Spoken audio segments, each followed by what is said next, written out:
तो प्यारे साथियों नमस्कार। आप सभी कैसे हैं? उम्मीद करते हैं अच्छे होंगे और अच्छे से तैयारी कर रहे होंगे। आज हम लोग पद परिचय पढ़ेंगे। पद परिचय इसलिए पढ़ेंगे क्योंकि गौरव जी का कमेंट था कि सर पद परिचय पढ़ा दिया जाए। उन्होंने एक शब्दों में अनेक चीज पढ़ाने के लिए बोल दिए। हम उनकी सोच को सराहना करते हैं। क्यों?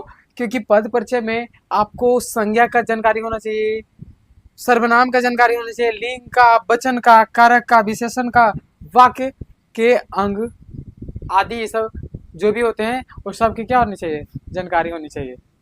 तो आइए हम लोग पद परिचय पढ़ते हैं। तो सबसे पहले हम लोग पढ़ेंगे क्या, पद परिचय कहते किसे हैं। तो उसके लिए सबसे पहले हम लोग को जानना क्या पड़ेगा कि पद परिचय को समझने से पहले शब्द और पद का भेद समझना होगा। सबसे पहले हम जानते हैं कि पद ही शब्द होता है और शब्द ही पद होता है, लेकिन दोनों अलग क्यों हैं, आइए समझते हैं। तो शब्द किसे कहते हैं? वर्णों के सार्थक मेल को शब्द कहा जाता है। वर्णों के सार्थक मेल को शब्द कहा जाता है। देखिए, अगर राम लिखा हुआ है तो राम भी शब्द है और राम पद भी है। राम क्या है? पद भी है। लेकिन कहीं शब्द तो कहीं पद, ऐसा क्यों, आइए समझते हैं उसी को आज। ठीक है, तो कहता है आगे कि पद कोई भी शब्द जब वाक्य में प्रयोग हो जाता है तो वह पद बन जाता है। ठीक है, जब वर्ण का सार्थक मेल रहेगा तो सिर्फ और सिर्फ शब्द रहेगा। जैसे हम लोग देखिए, राम वर्णों का मेल हुआ तो राम बना, लेकिन अगर कोई वाक्य में प्रयोग हो जाता है तो क्या बन जाता है? पद बन जाता है। ठीक है, उदाहरण के लिए राम आम खाता है। राम आम खाता है, जहां पे देख रहे हैं राम क्या है? शब्द है। राम क्या है? शब्द है। आम भी शब्द है, खाता भी शब्द है, इस तरह से है ना। लेकिन अब ये सेंटेंस में प्रयोग हो गया तो ये अब राम क्या हो गया? पद बन गया। तो उम्मीद करते हैं शब्द और पद में अंतर समझ में आ गया होगा। ठीक है, अगर सिंगल रहे, अकेला रहे तो शब्द होगा, लेकिन अगर वाक्य में प्रयोग हो जाए जो शब्द तो क्या बन जाएगा? पद बन जाएगा। ठीक है, आगे है पद परिचय। पद का परिचय लेते हैं। तो कहता है कि वाक्य में प्रयुक्त पदों का विस्तृत व्याकरणीय परिचय देना ही पद परिचय कहलाता है। अब इसका जैसे राम आम खाता है, ठीक है, ये तो क्या हुआ, इसमें राम जो है सब पद है, लेकिन पद परिचय क्या है? तो राम है तो है क्या? राम सिर्फ पद है? राम क्या है? संज्ञा है, सर्वनाम है, क्रिया है, विशेषण है, क्या है? इसके बारे में जो परिचय देता है उसी को पद परिचय कहा जाता है। ठीक है, उम्मीद करते हैं समझ में आ रहा होगा। पद परिचय में हम लोग को जानना क्या क्या पड़ेगा। तो पद परिचय में हमको जानना पड़ेगा, संज्ञा जानना पड़ेगा, संज्ञा में वचन जानना पड़ेगा, कारक जानना पड़ेगा, उसका लिंग क्या है, ठीक है, सर्वनाम, क्रिया, विशेषण, विकारी है या विकारी है, वाक्य के अंग, ये सारे के सारे क्या करना पड़ेगा, हमें पद परिचय में जानना पड़ेगा। ठीक है, तो आइए देखते हैं। पहले हम लोग देखते हैं संज्ञा का परिचय। अगर कोई वाक्य है उसमें संज्ञा का परिचय कैसे लेंगे? तो संज्ञा का परिचय लेने में संज्ञा का भेद जानना होगा, वचन जानना होगा, लिंग, कारक, वाक्य का अंग, इस तरह से क्या करना होगा, हमें जानकारी लेना होगा। आज जिसकी जानकारी लेंगे उसी को ही, उस पद के परिचय को पद परिचय कहा जाता है। ठीक है, तो जैसे आपका इस तरह से क्वेश्चन रहेगा एग्जाम में और एक क्वेश्चन को अंडरलाइन किया हुआ रहेगा, जैसे उसमें एक पद जो रहेगा उसको अंडरलाइन किया हुआ रहेगा। इसमें राम किताब पढ़ रहा है, राम किताब पढ़ रहा है, तो यहाँ पे देख रहे हैं कि राम को अंडरलाइन किया हुआ है, तो इस तरह से आपका अंडरलाइन किया हुआ रहेगा। अब राम का पद परिचय बताना है, तो राम देख रहे हैं कि अगर इसको भेद देखेंगे, संज्ञा का भेद, तो राम व्यक्तिवाचक संज्ञा है। राम क्या है? व्यक्तिवाचक संज्ञा है। राम किताब पढ़ रहा है, ये राम जो है व्यक्तिगत है, इसलिए कौन सा संज्ञा हो जाएगा? व्यक्तिवाचक संज्ञा हो जाएगा। अगर आपको ये सारे जानकारी नहीं है तो अगले वीडियो में हम बना देंगे एक करके। आज संज्ञा को देख लेंगे, कुछ लिंग को भी देख लेंगे, इस तरह से पूरी अगर देखेंगे तो वीडियो थोड़ा लंबा हो जाएगा, इसलिए कुछ कुछ को देख भी लेंगे। ठीक है, कि संज्ञा किसे कहते हैं। तो ये जो राम है वो क्या है? व्यक्तिवाचक संज्ञा है। ठीक है, अब इसका वचन अगर जानेंगे तो ये राम जो सॉरी इसका वचन जो है राम का, वो कौन सा वचन है? तो राम देख रहे हैं कि एक वचन है। राम क्या है? एक वचन है। ठीक है, उसका लिंग राम, राम किताब पढ़ रहा है तो राम का लिंग क्या है? राम कैसा है? लिंग दो होते हैं, हिंदी में दो होते हैं, स्त्रीलिंग और पुल्लिंग। ठीक है, तो राम का लिंग क्या है? तो राम देख रहे हैं कि ये पुरुष है, इसलिए पुल्लिंग हो गया। ठीक है, पुल्लिंग इस तरह से होता है।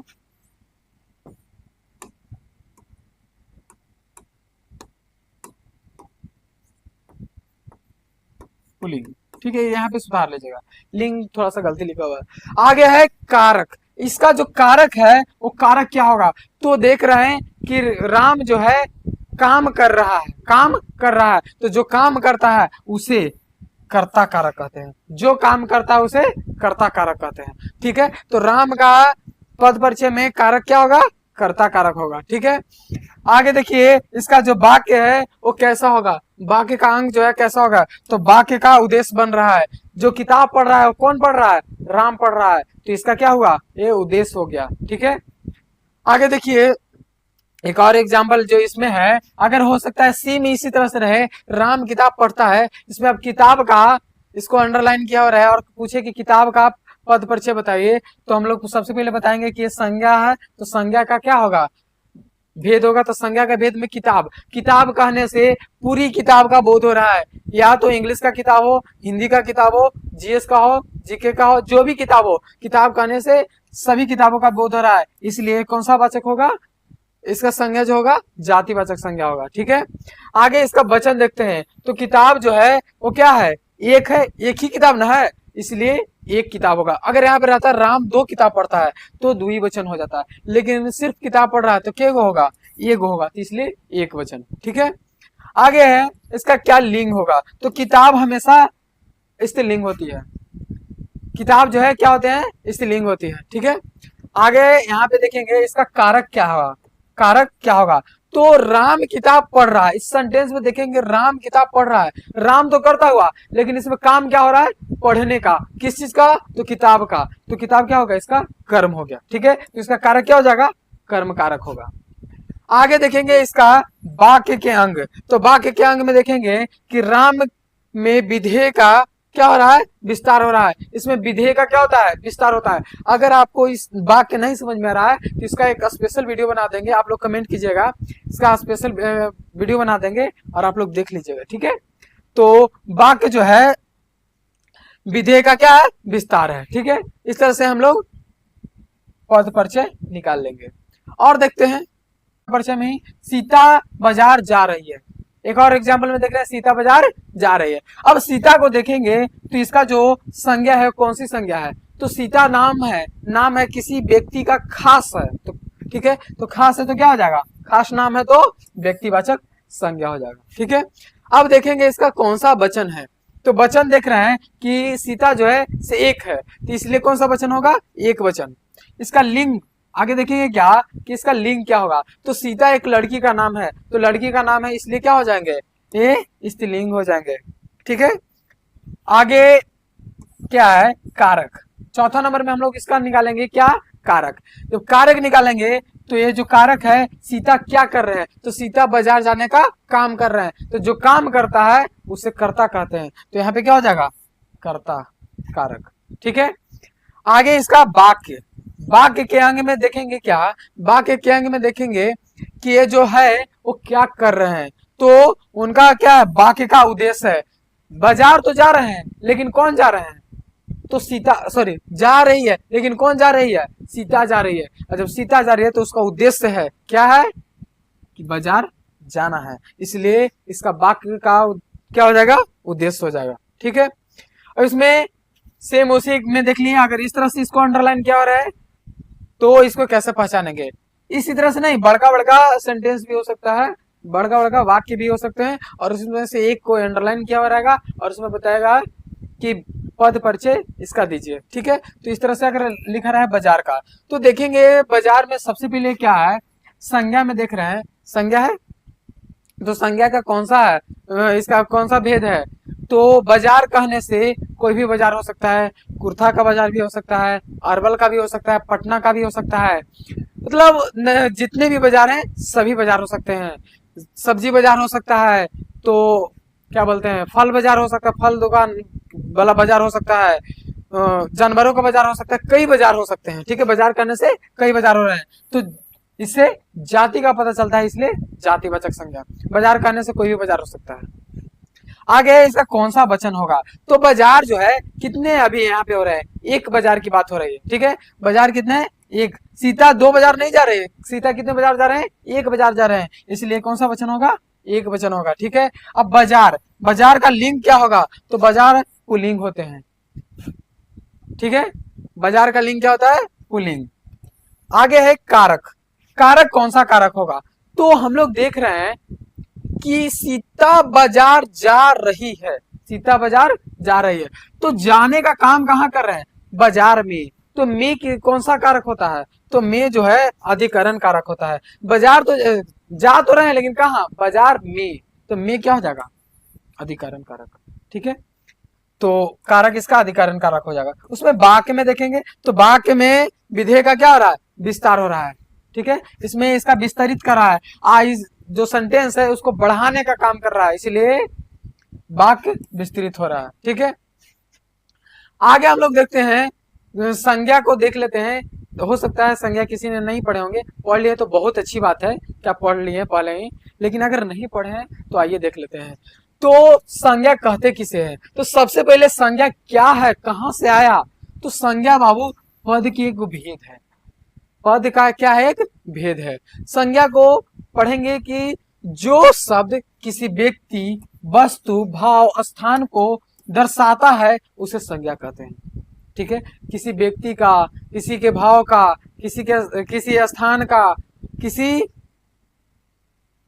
वस्तु का दर्शाता है उसे संज्ञा कहते हैं। ठीक है, संज्ञा के प्रकार में यहाँ पे कई मतभेद हुए हैं, आइए समझते हैं।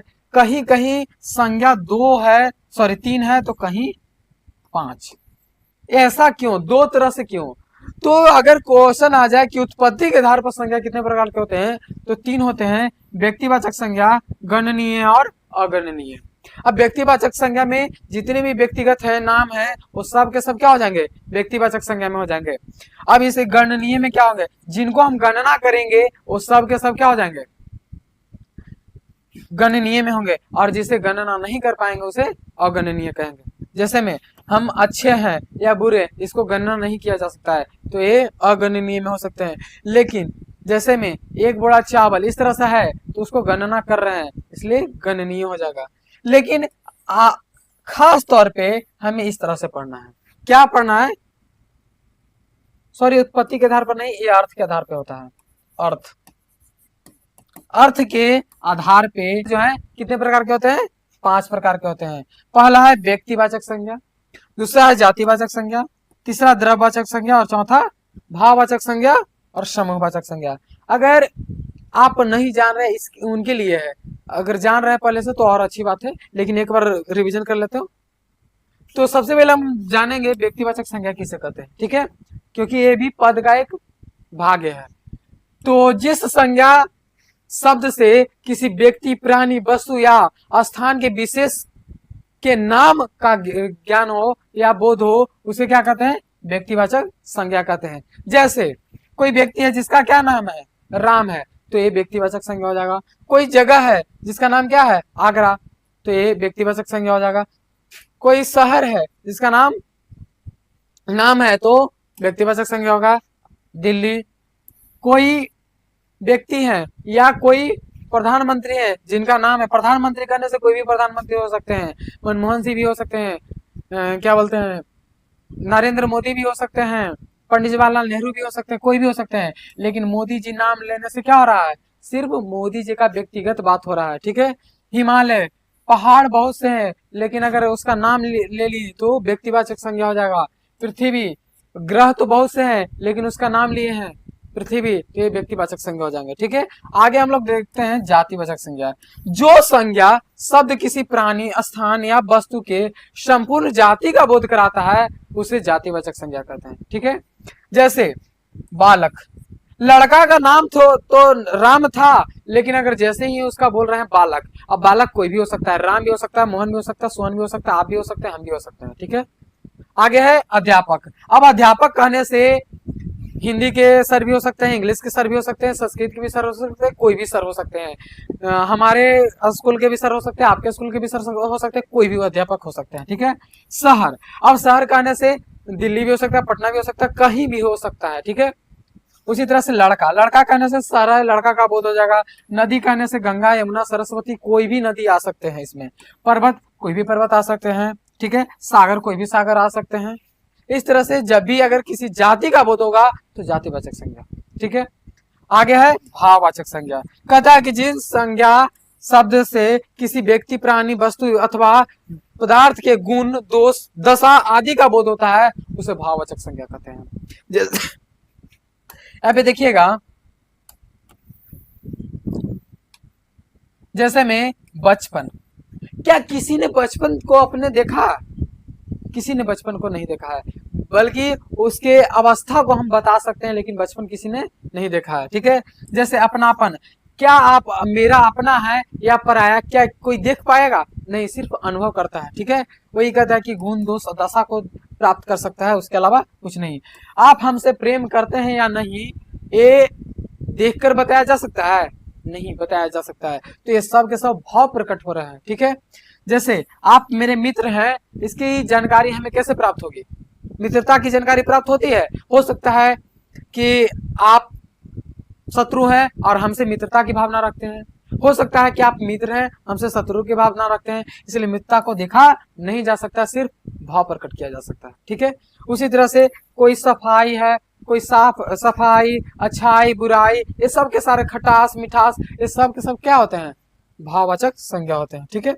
आगे देखते हैं, आगे है समूहवाचक संज्ञा। तो वह शब्द, समूह जिसका उपयोग किसी वस्तु, यहाँ पे वस्तु है, ठीक है, वस्तु, व्यक्ति के समूह का बोध कराए, समूहवाचक संज्ञा कहलाता है, ठीक है। जैसे सभा, अब सभा कहे तो क्या एक व्यक्ति का बात हो रहा है? नहीं, सभा में अनेकों होते हैं, इसलिए उस समूह का बात हो रहा है, तो समूहवाचक संज्ञा होगा। कक्षा, कक्षा में एक बच्चों का कक्षा नहीं होता है, ठीक है, बहुत से बच्चे होते हैं, इसलिए कक्षा उसे समूहवाचक संज्ञा हो जाएगा। सेना, कभी अकेले नहीं चलते हैं, समूह में चलते हैं, समूहवाचक होगा। मेला, मेला कभी एक व्यक्तियों का नहीं होता है, कई होता है। दर्जन, दर्जन एक संख्या का नहीं होता है, बल्कि 12 संख्याओं का होता है, तो ये सब क्या हो गए? समूह में रहते हैं। झुंड, गुच्छे में चाबी, अंगूर, ये सब क्या हो जाएंगे? समूहवाचक संज्ञा हो जाएंगे, ठीक है। आगे द्रव्यवाचक संज्ञा। तो कहता है कि शब्द जो वस्तु के तरल, ठोस, अघात, अधातु, यहाँ पे सॉरी, अधातु, धातु, पदार्थ, द्रव आदि के होने का बोध कराते हो उसे द्रव्यवाचक संज्ञा कहते हैं। जैसे में देखेंगे हवा, क्या हम इसे गिन सकते हैं? नहीं गिन सकते। वही कह रहा है कि शब्द जो वस्तु के तरल या ठोस या अधातु या धातु, पदार्थ, द्रव आदि के होने का बोध कराता हो। जैसे हवा जो है किसका बोध करा रहा है? तो हमें यहाँ पे देख पा रहे हैं, हवा जो है गैस का बोध करा रहा है, इसलिए क्या हो जाएगा? द्रव्यवाचक संज्ञा। ऑक्सीजन भी द्रव्यवाचक संज्ञा हो जाएगा, ठीक है। कार्बन डाइऑक्साइड, धुआं, नाइट्रोजन, दूध, ये सब के सब क्या है? द्रव्यवाचक संज्ञा है, द्रव का बोध करा रहा है, ठीक है। तेल, तरल, द्रव का बात करा रहा है। घी, पानी, दही, हीरा, चांदी, सोना, ये सब सब के सब क्या है? द्रव्यवाचक संज्ञा है। अब हम लोग समझते हैं सर्वनाम पद परिचय, ठीक है। तो सर्वनाम पद परिचय में देखेंगे क्या कि सर्वनाम का भेद होना चाहिए, उसमें क्या क्या हमें जरूरी है? सर्वनाम का भेद होना चाहिए, उसका वचन पता होना चाहिए, लिंग पता होना चाहिए, कारक पता होना चाहिए, और उसकी क्या संज्ञा है, और वाक्य की अंग भी पता होना चाहिए, ठीक है। वाक्य की अंग पता होना चाहिए। जैसे एग्जाम्पल में है, सूरज ने मुझे बताया कि वह कहाँ गया। सूरज ने मुझे बताया कि वह कहाँ गया, तो इसकी जानकारी हमें कौन दे रहा है? सूरज दे रहा है। जब सूरज दे रहा है तो उसमें देखेंगे इस तरह से आपको हाईलाइट किया हुआ रहेगा, सर्वनाम को, और सर्वनाम को जब हाईलाइट किया रहेगा उसमें बताना है कि क्या है। तो सबसे पहले देखेंगे सर्वनाम के भेद में। अगर नहीं पढ़ा है तो सर्वनाम आप नेक्स्ट वीडियो में बता दिया जाएगा, कमेंट कर दीजिएगा नहीं पता है तो। और आप लोग को वीडियो अच्छा लग रहा है तो लाइक शेयर और सब्सक्राइब करना ना भूलें, और कमेंट में जो भी आपको टॉपिक नहीं समझ में आता है उस टॉपिक को लिखिए। अगर ये नहीं समझ में आ रहा तो और इसको डिटेल में समझाएंगे, ठीक है। तो आगे देखते हैं सर्वनाम का भेद। तो सर्वनाम का भेद वह, तो वह क्या है, वह पुरुषवाचक है। कैसे? कह रहा है कि सूरज ने मुझे बताया कि वह कहाँ गया। अब वह कहाँ गया ये किसने बताया? सूरज ने बताया। इस अनुसार से ये सर्वनाम कैसा हो जाएगा? पुरुषवाचक सर्वनाम हो जाएगा, ठीक है। आगे है इसका वचन क्या होगा? वह। वह कहने का मतलब क्या? बहुत से नहीं, एक है, इसलिए एक वचन, ठीक है। अब सूरज ने मुझे बताया कि वह कहाँ गया। अब गया लगा हुआ है, देखिए गया। अब जब गया लगा हुआ इसका मतलब कि क्या था? लड़का था। जब लड़का था तो क्या हो जाएंगे? पुल्लिंग होंगे, ठीक है। यहाँ पे भी देख सकते हैं एक गया है तो इसके अनुसार से पुरुषवाचक हो जाएंगे, ठीक है। आगे इसका कारक क्या हो जाएगा? तो कारक जो है वो कारक क्या होगा? कर्ता होगा। क्यों? क्योंकि देख रहे हैं कि ये जो काम जाने का काम किया, कौन किया? तो वह किया। तो वह काम कौन किया? कर्ता, इसलिए कर्ता कारक हो जाएंगे। देखिएगा फिर से बता रहे हैं, सूरज ने मुझे बताया कि वह कहाँ गया। इतना दूर तो ये बताने का काम कर रहा है, कौन? सूरज। लेकिन गया कौन? तो वह गया। तो वह क्या हो जाएगा? कर्ता हो जाएगा, ठीक है। अब इसका क्रिया देखते हैं, तो इसमें क्रिया क्या हो जाएगा? वह का क्रिया गया होगा। इसका जो अगर क्रिया देखेंगे तो क्रिया क्या हो जाएगा? गया हो जाएगा। लेकिन अगर इसका संज्ञा देखेंगे, क्या संज्ञा, तो संज्ञा कौन हो जाएंगे? सूरज हो जाएंगे, ठीक है। और इसका जो वाक्य की अंग देखेंगे तो ये क्या हो जाएगा? वाक्य का उद्देश्य हो जाएगा। क्यों? क्योंकि जाने का काम किसने किया? वह, इसलिए वाक्य का उद्देश्य होंगे, ठीक है। आगे उसे नहीं उसके हो जाएगा, ठीक ना। उसके। रवि के दादाजी उसके साथ घर गए। तो यहाँ पे देखेंगे उसके का क्या पद परिचय होगा। तो सबसे पहले देखेंगे कि उसे जो है उसके ये जो सर्वनाम है वो कैसा सर्वनाम है? पुरुषवाचक सर्वनाम है। क्यों? क्योंकि रवि के दादाजी उसके साथ गए। कौन गए? तो दादाजी गए। तो दादाजी गए लगाओ। दादाजी क्या हो सकते हैं? स्त्री हो सकते हैं? नहीं, पुरुष हो सकते हैं, इसलिए पुरुषवाचक सर्वनाम होंगे, ठीक है। आगे है वचन। तो रवि के दादाजी उसके साथ घर गए। तो जो दादाजी है वो कौन सी वचन है? एक ही दादा ना हो सकते हैं, तो एक दादा गए इसलिए एक वचन, ठीक है। आगे है उसका लिंग क्या होगा? दादाजी का लिंग क्या होगा? तो दादाजी पुरुष है इसलिए पुल्लिंग होंगे, ठीक है। उसका कारक क्या होगा? तो दादाजी का कारक क्या होगा? जैसे रवि के दादाजी, रवि के साथ जो संज्ञा है, सॉरी इसका जो करता है उसके साथ क्या संबंध बन रहा है? तो उसके साथ दादाजी का क्या बन रहा है? संबंध बन रहा है। आज जब संबंध बन रहा है इसलिए कौन सा कारक होगा? संबंध कारक होगा, ठीक है। देखिएगा रवि के दादाजी, तो रवि और दादा के बीच में क्या है? संबंध है, इसलिए संबंध कारक। आगे है इसका क्रिया क्या होगा? तो इसमें देखेंगे इसका जो क्रिया है वो क्या हो जाएगा? गया हो जाएगा। क्या? गया हो जाएगा। क्यों? क्योंकि साथ क्या हुए हैं? गए हैं। यहाँ पे वाह की जगह पर सिर्फ क्या कर लीजिएगा?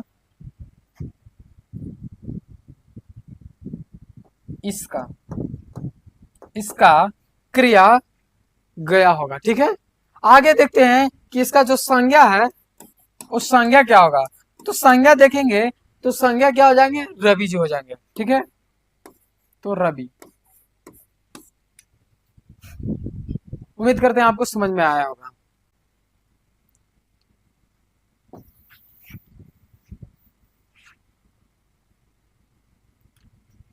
तो आपका चैप्टर यहीं पे समाप्त होता है, ठीक है। उम्मीद करते हैं आप लोग को बहुत अच्छे से समझ में आया होगा, और यहाँ तक बनने के लिए आप लोग को बहुत बहुत धन्यवाद जो हमारे साथ यहाँ तक बने। और आप लोग को एक बात बता देता हूँ कि कृपया अगर वीडियो अच्छा लगा है तो लाइक कीजिए, शेयर कीजिए दोस्तों के साथ, और कमेंट पे अपनी राय दें। और जो भी टॉपिक नहीं समझ में आता है वो बेधड़क बेझिझक आप हमसे पूछ सकते हैं। आपकी जल्द से जल्द एक वीडियो के माध्यम से आप समझाया जाएगा, ठीक है। और अपने दोस्तों के साथ शेयर कीजिए और सब्सक्राइब कर दीजिए वीडियो अगर अच्छा लगता है तब।